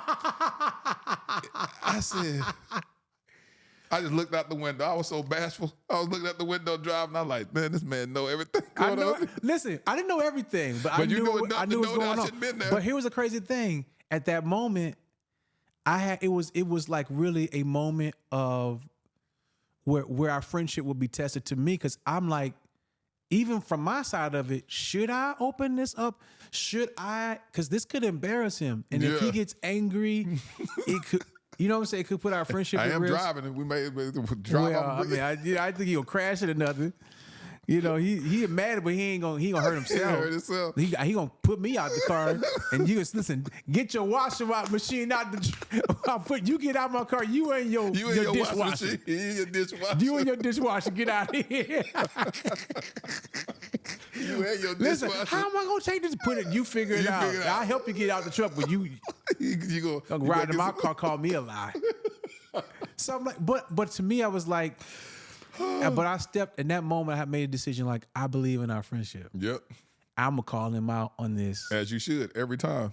And what was crazy is your response. You didn't fight that, and that was the moment that I saw it. Like, this friendship was real. I knew it was real, but it was like, no, it's stronger than I thought it was. Because I was hurting, and one thing that you said to me as you was walking me through that thing, you know, because that took months. You said, God will never require you to love someone that causes you to sin. You said that to me. It has lasted in my head forever. That was in 2017. Yeah. And you said, God will never require you to love. Because I kept saying, I just love her unconditional. I just love her unconditionally. And he was like, God will never require you to love someone that causes you to sin. Yeah. And I said... Well, listen, here's the principle in this, and I think this is to unpack this in detail. Outside of the context of marriage, and let me explain love. I'm not talking about love everyone in the context of Jesus called us to love people. Yeah, He loved us so that we can love others. That's what 1 John says. But what I'm talking about within the context of a relationship, there's no obligation. If you're not a married person, for you to be covenant or to be connected and tied to a person who is the cause and trigger for your unfaithfulness to God. There it is. And this is what Paul means by when he says flee fornication. Well, what does that mean? That means anything that's going to cause you to fall, run. And it's practical. And I think in that it's not just about fornication. The principle in it is whatever is causing you to sin, run from that. If it's causing you to compromise on how you're going to deal with your finances, if it's causing you to compromise on something else that's important to God, and it's a value and it's a law that God wants you to uphold, and that's a problem, you have to. It just Jesus says, you know, if your right arm offends you, you got to cut it off. If it's your right, and the idea is if there's something in your life, let it go. That's going to disrupt your fellowship with the Lord, it ain't worth having. Facts. And that relationship wasn't worth having at all. And God wasn't blessing it at all. I felt like I was literally dying. I felt like I was totally dying. And so when you said that, it's like I was literally suffering in silence. And then it was like, God, you just exposed me to this man. Like, what in the world am I supposed to? Now I got to be accountable. See, the thing about it is what the fear that we have as humans, period. Even when Adam was in the garden, he said, Adam, where are you? For Adam to admit where he was, meaning that now he has to be accountable to what had happened that caused him to be in that position. And so for you to say, you lying, I was like, what? So that means you know that I'm living the most embarrassed season of my life, and you know that? And it's like, what? How much do you know? You know what I'm saying? Yeah. And it's like, I want to spoon feed you the information because you just can't know this. You're gonna look at me differently. You're gonna look at me like, No, what kind of weak dude? You just spoke right into what I was thinking. And I'm asking you, how did I make you feel? Oh, you made me feel great in that moment though. But it's what I started thinking. You told yourself. Told myself that. So here's what it is. I think there's one of two things happening when it comes to shame. First of all, God does not create shame. We do, or Satan imposes it upon us. Exactly. God restores our honor and our dignity. Yep. And so what God brings is the honor of a person. So when somebody in your life is walking you through a transparent moment and you feel shame, after that conversation, you should feel like your honor and dignity is being restored. Oh, that's good. If a person in your life that's good makes you feel more ashamed, they are not of God. Yep. This is what God does. Romans 8 talks about this. Who he predestines, he call. Who he call, he justify. Who he justify, he glorify. And that word glorify means to redeem the honor and dignity of someone or something. So what God does in his work, in his redemptive work, he takes what's been shamed and he restores its glory. And anybody that's supposed to be walking with you should make you feel like the man or woman of God you really are. And that is what a friendship should do. That's good. I should still be able to look at you in your eye and say, I believe in you. That's good. And the reason I'm not going to let you sit here and lie to me like this is because this is not the friend I want you to be. There it is. You are a man of God. I believe in you. I think you're talented, you're gifted, you're called by God, and this is beneath you. There it is. And I'm trying to convince you that this is beneath you. Yep. And man, you need a friend that can see when you're living beneath your own value. Facts. And that's not afraid to tell you that. Yep. And if you have a friend like that, cherish that. Now, I love that. And I feel like that's probably one of the most defining moments. I was telling somebody that story the day before yesterday. This is exact story. That's why it's crazy that you bringing this up. I told them the exact same thing. I said, but I told Mike, I was like, I'm good. I'm fine. He was like, man, you lying. I said, I started looking out the window driving. I said, man, you looked away from me. It's like, I said, what should I do? I'm like, what is he thinking?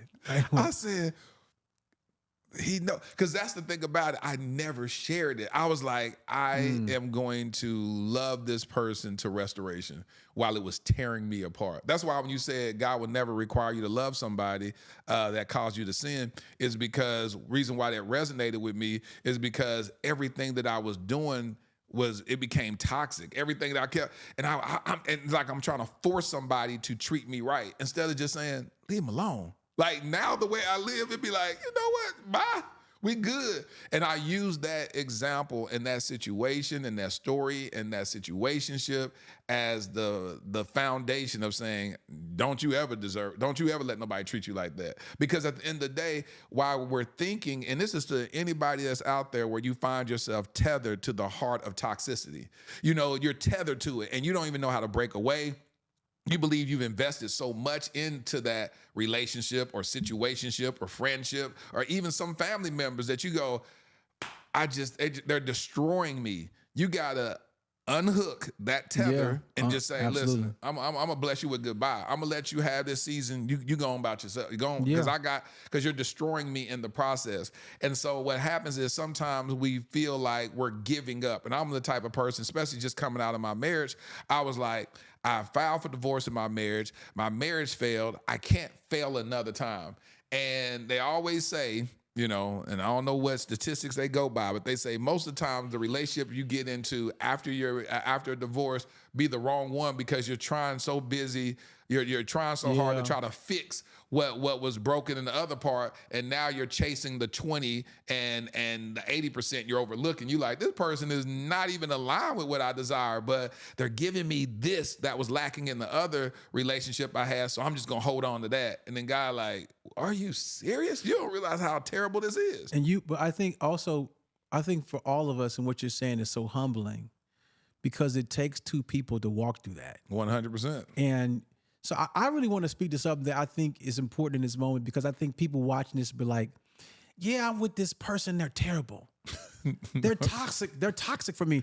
He's a narcissist. Yeah, It's like hold on a second. Hold on a second. Let me tell you. Hold on. Before you go there, I don't want you to hear that you are a victim and that you have the more high ground because somebody else. I understand. If you are in a compromising situation, you've compromised yourself. Facts. Nobody's put a noose, a rope, chain around your neck and force you to be there and said, "Listen, I want you to dishonor your values and God." You decided to do that. Now you are a contributor and co-conspirator. I like that word, co-conspirator. Right? To this. You're an accessory mess. to the crime. And so when you realize your part and your role in this connection, it's your job to step out. Now, in the middle of that, there's a lot of times there are some factors in play like manipulation. And that person may have some grips into your soul. Yeah. Because you participated in this union. And so that can make it more complicated. But I think it's important to realize, this is what David says, Lord, it's before you that I've done this. So David is not saying, I can't believe that woman, Lord. She laid out there naked. She know I'm a man. Yep. She know I couldn't have resisted that. Exactly. And he could have said that. Like, it's like, well, that's crazy. Why was she on no roof naked? That don't make no sense. It's like, I thought about that too. I said, I can go. I'll tell you something because I went to Israel and I saw how they're built, and his palace was on top, where you can look and down. she was lower. So for her to be on a roof where he could obviously see her, there's some possibility there, right? But the point is, it's a possibility. It's a possibility there. When you're going to God about this, you're going to God in humility, and asking for forgiveness and confession, and in repentance for you. And you're praying for grace to help you get out of the situation because there are some things that are tied to this other person. But you took ownership. Mm-hmm. You didn't. And I'm just saying this because I don't know if this person is, watching or who else is watching who might see themselves on the other side of this. Understand, God loves you. Yep. There is nobody that God made who's a demon. Yep. Right? You are the image of God. Facts. And so because God loves you, you have a purpose too. This is when I have to adjust my perception about people who may feel like are enemies to me. Because even my enemy has been created for the glory of God. Yep. The enemy is a situation they chose to be in, but God's original intent, otherwise. That part. And so I see the value in people who don't see the value in themselves. And this is why you have to, what Jesus teaches, to pray for those who use you and hurt persecute you. And despitefully use you. And don't take revenge into your own hands. This is not up to me to hurt you. He said, vengeance is mine, said the Lord. Right. I got to give it to God. I got to pray for you because God loves you just like he loves me. I just got to wake up. And I need to be first. Yeah, okay. and remove myself from that situation. And remove myself from the situation. Yeah. And to step into what's best for you. Now, I want to say this as it relates to our friendship. The one thing that I have appreciated about you, and Siobhan will say this, Siobhan knows who my real friends are. And there's a difference. I've seen you rise, you never really fallen, but I've seen you rise and I've seen you shift. I've seen you struggle and emerge again. Yep. And I've seen it happen time and time again. Yep. And this last emergence has exploded into incredible popularity, success. Mm-hmm. You don't drive like you used to. You don't, with beautiful home, and all the things God's blessed you with. And I was sharing with the writers today, I was like, if I did not know that he had these things, I wouldn't even know he was any different than what he's always been. And that was the biggest compliment anybody could ever give me. Because that's what I've always said that I always want to be. People are so surprised. My publicists, I know y'all get mad at me about this, but they say that I'm so accessible. They say, you need to have security when you out here. When I went to Essence last year, I was just walking down the street, and then people was walking by, they said, is that And they said, "Dear Future Wifey," and I turned around. They're like, "What you doing? Just walking around the streets?" I said, "Man, I'm just like y'all." They was like, "Oh my God, can I take a picture?" Yeah. And I love those moments because I always said that until I have to fear for my life because somebody is trying to really, really hurt me, then I'm not gonna think greater than myself than I ought. It's like ain't nobody trying to hurt me. So at the end of the day, I'm sitting there taking pictures with people on the streets. When I'm on the plane, I get the TSA agents like, "Dear Future Wifey, man, they'll hug me." And when I'm checking in at TSA, they be like, "Man, let me come around here, man. You helped my life a lot." I love the fact to be accessible like that because I always wanted to just stay humble. I always like to be amongst people because I literally love people. And so when you said that, I was like, that's one of the biggest compliments I could ever receive because of the fact that's what I work hard on. And I'm gonna always be humble. It's really the most incredible part of you. Thank you. You know, I've been afforded the opportunity to know a lot of very, very important, influential, popular, famous people. Yep. And wealthy people. And very wealthy people. Yep. And so I'm not wealthy yet, y'all. I'm not wealthy. Well, but here's the thing. I give everyone a pass because I know what it's like to be busy. Yep. And when you get overwhelmed, and here's the one thing it's never lost on me. Someone who I know is busy, who is doing as much as you are, who still has time for his friends. Always. And I mean like literally. Yeah. And this is how I am. You can't, if you are my friend, yep, you cannot inconvenience me. That's what I believe. If you are my friend and you need me, I want to be there. Yep. And I think that's what really blesses me over the tenure of our friendship. We have a relationship where we don't operate with price tags with each other. Let's talk about that. Yes. Let's talk about that. We don't have price tags with each other. I will come shoot whatever you need me to shoot. I don't charge you for nothing. I just want to help you win. You'll come help me do whatever I need to do. It's just what it is. It's like, it's literally from what they used to do in the villages.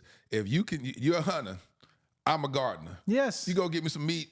I got you on the vegetables. Yes. You know what I'm saying? And it ain't like I'm saying, hold on, but now meat a little bit more expensive than vegetables. It took me a little bit more to get that meat. Yeah, hey, I had to fight but that buffalo. But you know what? You need it, and I don't do that. Yep. And you don't do this. Facts. I was just talking to Gabriel and Tim from Art of Homage. Okay. I was over there at their place, and we were talking. I got to have them on the podcast because they're best friends. They've been best friends since they were like teenagers. That's dope. That's dope. And the story of their friendship literally brought us to tears in the room. It's the most beautiful thing. You're talking about a very successful multi-brand company. Yeah. But the beauty in the friendship in all the seasons and I think it's important to understand that we talk about this very same thing. If you have a friend that is not your client. Exactly. Here's a principle for creative people. Do not treat your friends like clients. Right. Know the difference because your friends will help you when you have no clients. There it is. And your friends will help you build so that you will have the value to attract more clients. And if this is triggering to you, if you're hearing this, be like, "Oh no, you ain't no way. Me, no, you're using me." That means you need to reevaluate that friendship. Exactly, because that means something about them is showing you they ain't gonna look out for me like this. So if you feel like that, you say, "Well, they gonna use me and they ain't gonna do the same for me," then you just need to reevaluate that friendship. But it's unrealistic. Yeah. Because now we're living in a time where people can literally just start learning to do something. Yep. And they won't be vulnerable enough to tell you that they're not an expert. They will create a presentation. They'll get AI to create something. And then charge you full price and for then give you a presentation and say, "Yeah, because this is what I do. I have several clients I do." And you're a liar. You don't have several clients. Okay? And it's okay to be starting, and I'm going to work with you anyway. Yeah. I'm not working with you because you're an expert. I'm working with you because you're my friend. Exactly. And so the reality is, if we come together, and this is what it is, if we come together and we take what we have together, It's what we're creating as value that we can then monetize. And through the life of our relationship, we will always be on each other's team. And we'll always eat off each other's We will plates. always eat. Off each If other's you got plates. it, I got it. If I got it, you got it. Yep. Whatever you bring. And now you can see even in our careers and in our ministries, I'm in a totally different place. Yep. He's in a totally different place. And we still working together. And we still working together. We're still collaborating together. And because when you're doing stuff with your friends, for one, it's fun. It don't feel like work. It ain't work. Nuh-uh. Like, we got to be careful because this podcast It's about to be 2 hours. it's about to be 2+. I think we're over 2 hours already because we're having fun. Yeah. Now, we're going to put this online Yep. and y'all going to watch. Yep. If there's a client, that ain't my client. Yep. This ain't my audience. And then You're my audience. And then I'm gonna share it on my Dear Future Wifey YouTube channel on my community tab that got almost 600,000 subscribers, and then push them all over there to say, see "Go what I'm watch my saying? boy stuff." And he said it here. Yeah. He said it here. It's going to happen. 100%. And the point of it is friendship, the value of friendship is not product. At all. Well, that's good. It's having a person that really sees you for who you are, Yep. not what you produce. That part. And that is the beauty, because friendship actually, they help in the same way we started with this whole thing. Yep. When the friendship is pure, it will actually promote production.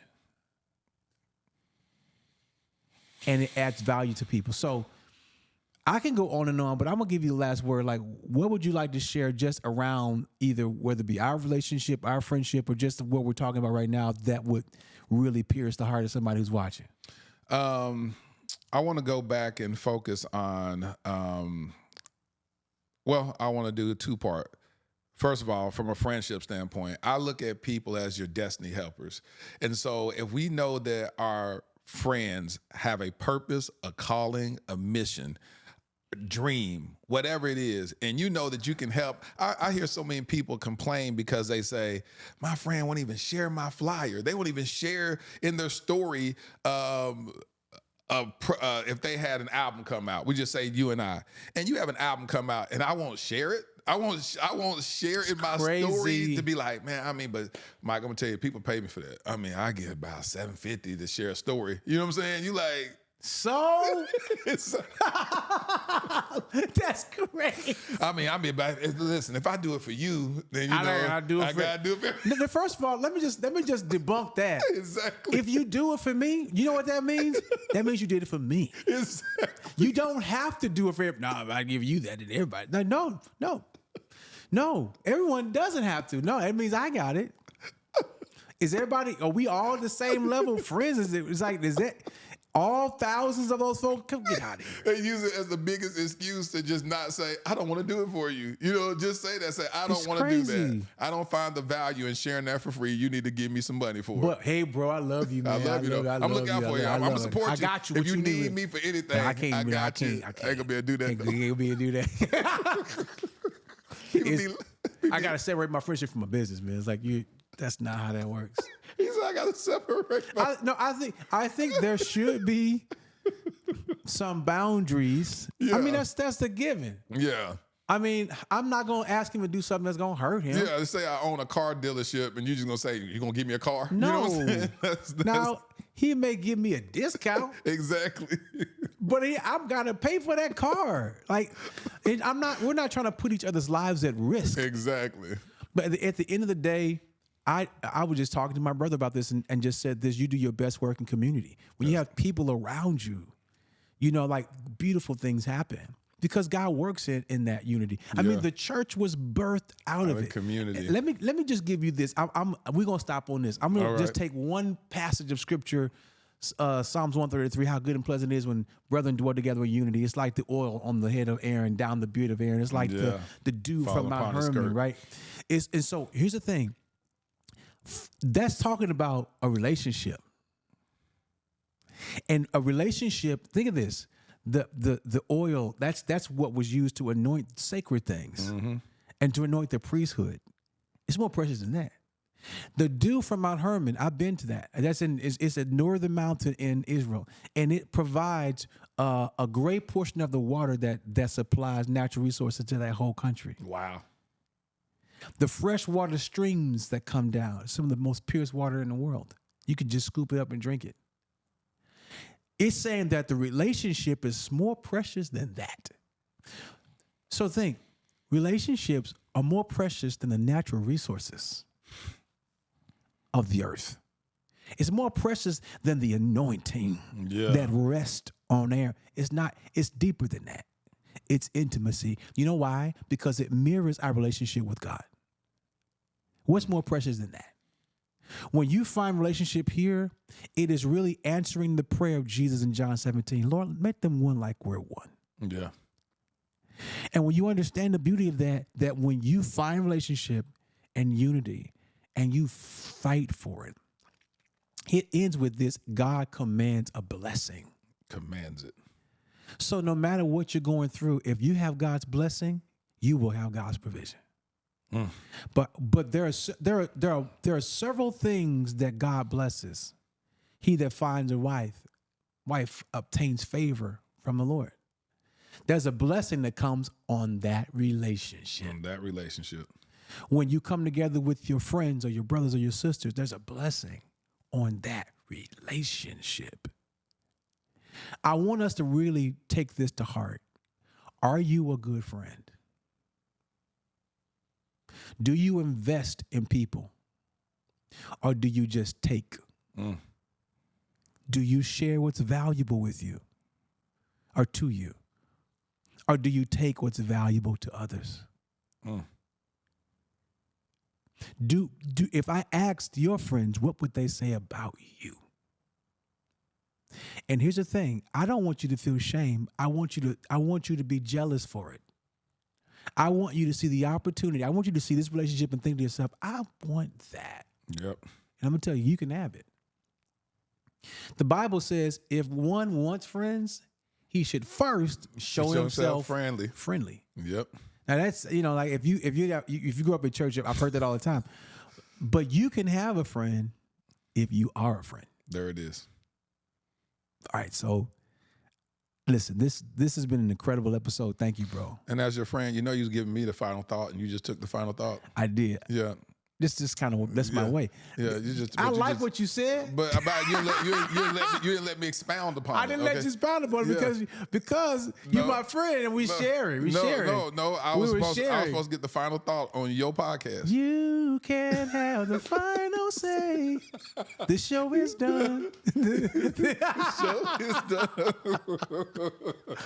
Bro, I love you, man. Man, this was fun. Thank you. Love you, King. I can't believe we just doing this now. Yeah, but it's when it's supposed to be. Like I said, I got the studio now, so it works. So it's like it's just perfect. So like I said, I'm honored to call you friend. I love Overflow like that. I just love everything you're doing. The missional stuff.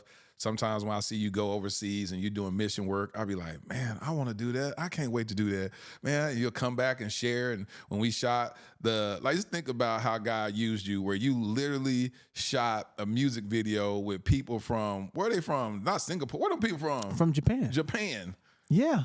From Japan. Yes. A whole song with some people from Japan. And you went and performed it. Yes. And I shot the video and edited it. But so it's another thing too, and I'll wrap up on this. It's certain things that you don't have enough money to pay me to experience.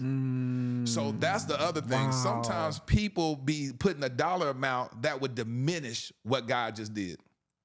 There is no dollar amount you could pay me to experience what I experienced. So the thing about it, you be like, here, I'll give you $1,000 to shoot this. I'll be like, do you don't understand? This is an honor to be in this room, to see my friend who God has used for his music to touch people internationally. And now they're here in the United States, can't even speak English that good, but singing his song. And you're allowing me to be in the room to shoot this, to capture this moment. Like, that's why I say there's no dollar amount to it, because I like being in there. When you told me, you said, hey, do you have a keyboard? I want to come to your studio and I want to do this songwriting session. I was like, I got a piano at the house. Why don't you just come there? And you was like, oh, well, I mean, I guess we can do that. I'm going to have some people at your house. And you was like, well, and, you know, and this song will be written at your house. I'm like, you don't realize to have worship take place at my house? Like, you don't even understand that you're going to allow me to have worship with my friend create one of the biggest songs the world's going to see. That's how I look at it. In my house. Like, that will be something that's told forever. Every time you get a chance, any song you want to write, you can come to my house and write it. Jesus. If I'm not even at home, if I'm on tour, I'll be like, here's the key, here's the code, I can unlock it from my house, go in there and write. Because what you didn't understand is that room that we write in was created for that reason. It was called the worship gallery. Oh my God. That's the room. So, and the first person to ever be able to come in there and worship is you. So I'm saying, go ahead and plant seeds in there. Go ahead and drop tears in that room. That's what the room is there for. That's the reason why I went in and spent that kind of money on a piano that I don't know how to play. I don't know how to play that thing. And it's a beautiful piano, man. It's amazing. Got a big old baby grand piano sitting up there and don't know how to play it. Okay. It's for you. I didn't tell you this, Laterras, but after all those folks from Japan that came to see me, 2 of those ladies got saved. You see what I'm saying? Because of that trip. They had missed me. I couldn't come back, and they all got on flights to come see me. And I had to come up with stuff for them to do. I was making up stuff that I could take them and do things. I remember you said that, but I didn't know how bad that really was. So y'all went and sung at 2 churches. Y'all sung at Oak Cliff and then another church. We sung at another church, International House of Prayer, something like that. Yeah. And I would just record a song. And recorded this. I was just making things up, just like because they got on the plane and came here. Yes, they all coming here. Like, I gotta do something. I gotta find out. I want to give them the studio experience. I'm like, I don't know. You helped me give them an experience that changed their lives forever. And you think you can pay me for that? We've been preaching the gospel to them for years, and that trip changed them ladies' lives. And you think I would diminish that moment and say, "Give me $2,500"? Oh, I ain't gonna do it. I mean, you know, we friends and all, but I'm gonna need about $2,500. No, I like to be in those rooms. You know what I'm saying? And I will never stop being hungry for God to be in those rooms. Because I'm never going to be in a place where I say, oh, it costs me an X amount of money. You got to pay me to come do what I love doing. Yeah. I was doing it free at one point. Yes. So I can't come back and do it free today. You know what I'm saying? That's why we get so much where it's like, bro, you remember you would do this for free. You would if whoever you admired a whole lot came and said, I want you to come shoot this video I do it for nothing. You'll run over there and do it. Do it for nothing. Just because you want to be attached to them, and they can care less about you the minute you get finished shooting it. Meant nothing to them. They're going to find another you in the next city to do it. But I can make impact with my friend, to watch my friend grow, and we can sit back on a beach in the Bahamas together with our wives and be like, boy, you remember when we was out here struggling before? Like, that's what I want. I ain't going to be able to go on trips with these other people. They ain't thinking about me. So that's what I'm saying. It's like I always think like that. I think about, what can I do to help my friend accelerate in his career? And whatever I got is his. That's how I look at it. Because I want us all. My whole thing is I have this little secret joke where I'll be like, listen, I need somebody to borrow money from one day. So I have this comical thing to be like, I got to make you make way more money than me because I'm going to need you to help fund my next vision. That's how I look at it.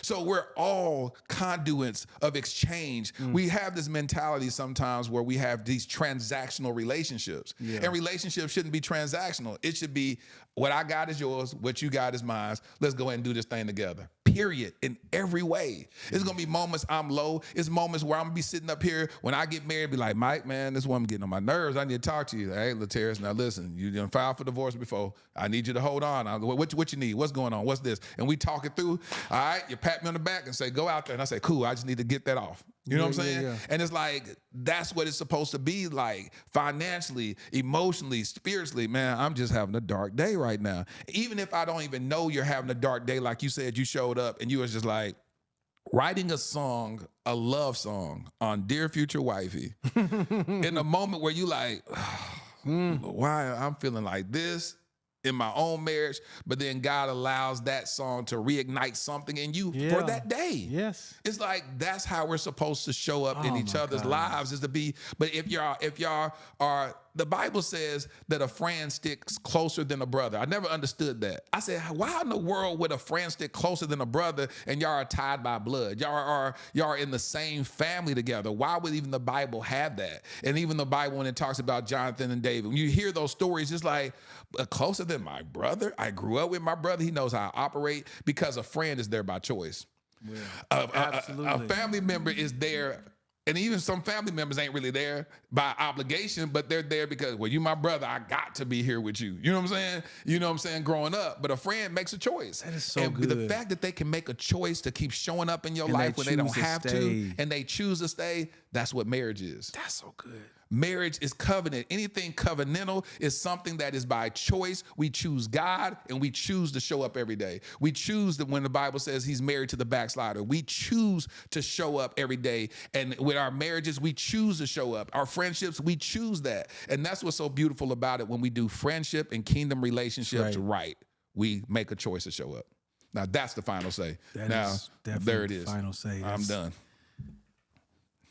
Yeah, you definitely cooked that up, Doc. You cooked that. That's what homies do. Like, that's crazy. That's crazy. That's crazy. That's diabolical. That's crazy work. That's crazy work. That's crazy work, right? Golly. But that's what it is, man. When I say I support you, I believe in you. Like, even while you were talking earlier, I was like, Mike is so freaking brilliant. Like, the way you're how attuned you are to the word of God. Like, I'd be sitting there listening, and I'd be like, I'm trying not to get jealous. Because I'm like, this man be knowing the word. Like, I'm sitting there thinking, I done booked you for stuff in my head. I said, I'm going to have him speak at my conference. I'm going to do a conference. He's going to speak. Like, the whole time he talking, I was like, this man be no. Like, but I watch you do that a lot. Even the heart posture that you have and the intellect you have behind worship, like, the world needs to hear that at large. One time I sat around you one day. Oh, it's a lot of stuff. I'm just going to give you flowers real quick. Go for it. So one day you told me, we were doing the play, and I was treating the people that were volunteering as if they were employees of my national plays. So I'm like, why do people coming late? I don't understand this. I'm frustrated. I'm like, I'm not used to this. I don't operate like this. You said, Laterras, come here. I said, what? You said, in the church world, I have to teach you what it means to be a shepherd. And you said, these people are volunteering. You can't treat them like people you're working for. You got to shepherd these people. You got to shepherd them. He said, and it's the way that you have to, the expectation, these people coming off from their jobs. Some of these people are driving all the way across town. We're not paying these people for this. So you have to operate from a different level of grace when you're leading these people. That was the first time I ever learned a lesson on leadership. And so I'm sitting there listening to you, and I'm going, the church space is totally different from, I ain't gonna say the world, but in spaces where commercial spaces, I'll say that. Yeah, the industry. In the industry, and I'm going, I said, shepherding people. And I said, I'm gonna take that seed that he just taught me so that whenever I'm in these spaces again, that I have a different perspective on it. And so I was like, wow, this is really dope. But one time you went on a tangent one time talking about worship and what it means to worship and the heart posture of worship. And I was just like, yeah, because we talked one day about having this event called Free Worship. Yes, we did. And we were just going to have these worship services. We're going to have friends just show up. We pull up in a warehouse, pull up on the side of the street, wherever it is, whatever space it is. And we have people coming there, singers, some known, some unknown, and say, we ain't paying nobody for nothing. Bring your keyboard, bring your instrument, bring your tambourines. And we just gonna have worship services. And I was just like, and I'm still holding on to that because we still got to do that. We definitely have to we got to do that. But the fact that we're talking about, dreaming about worshiping. You know what I'm saying? Like, who do you have as friends that be like, you know what we want to do? Ain't nobody getting paid nothing. So we ain't getting paid nothing. We just going to do worship services where we can just worship. It's like, other people like, we got to monetize that. Let's see, we're going to do that. We going to do it. We got to be, that. And it's like, that'd be so fun. It's like, I was telling my friend that they was like, y'all be having conversations like that? I said, yeah, we drive down the street. We said we're going to find a way to find a venue. We just have people show up. Yes. We just going to do worship services. Yes. And it's like, That's what the body of Christ actually does. We worship God. It's like, what else do you want us to do? But it's like to do another thing outside of our busy schedules, outside of church services, to get people to show up, to be like, let's just worship, to get musicians that are fabulous musicians that are esteemed and Grammy-nominated people to say, I'm gonna need you to sit behind this keyboard, and we ain't paying you nothing. We need you to lug that stuff, put in your truck, and put in your car, come up here, put it up, and we're gonna worship. And we're gonna need you to come sing. We're gonna need you to sing. We're just gonna worship. The beauty in that is, when you do something from that heart posture, you don't understand how God is looking for somebody to bless. And see, I know that. He look like, listen, you know what? I'm just trying to find any reason to bless you, to put favor on your life. And if you would take your time out, I feel like if you would take your time out to do this for me, I got you. I got you for anything you want. I got you. I'm going to take care of you. I'm going to make sure that somehow this is going to all work together in a way you never would have expected. And you're going to be blessed because you blessed me. Facts. That's and we're going to do that. Yeah. We're going to do it big. And you know what? You know what I think even now is that a lot of things for us is going to be full circle. 100%. Because we get into a place where when you start talking about that again, it's like, the infrastructure that I've been working through is like, oh, I see a way. And you can do it now. Yeah. And I can do it now. It can be huge. It's like we got platforms that be like, the problem is to contain it, because the minute we do it, it'd be like. Oh, wait a minute. Okay, we're going to end this podcast. We got to have a meeting. It's time to meet. Meeting of the minds. Meeting of the minds. But I hope you're watching this and saying like, oh, that's what friendship looks like. Yep. Yeah, you too, my friend. You too, my friend. Can experience this if you would show yourself friendly. Experience the overflow. Experience the overflow. Yeah. That's good. There it is. Well, listen, this has been incredible. Thank you, Laterras, for hanging out with me, for talking to our folks, adding value to the creators, songwriters, influencers, worship leaders, artists, all the folks who watch this, and everybody who, whatever you do, you are creative, because God made you like him, and he created you, and you create for his glory.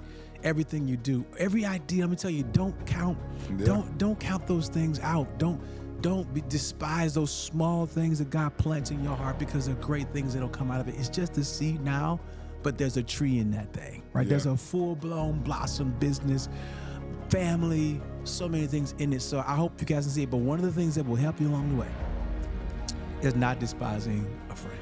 There it is. Accept it. So, Life in the Wild podcast. Love you guys. I'm out. Peace.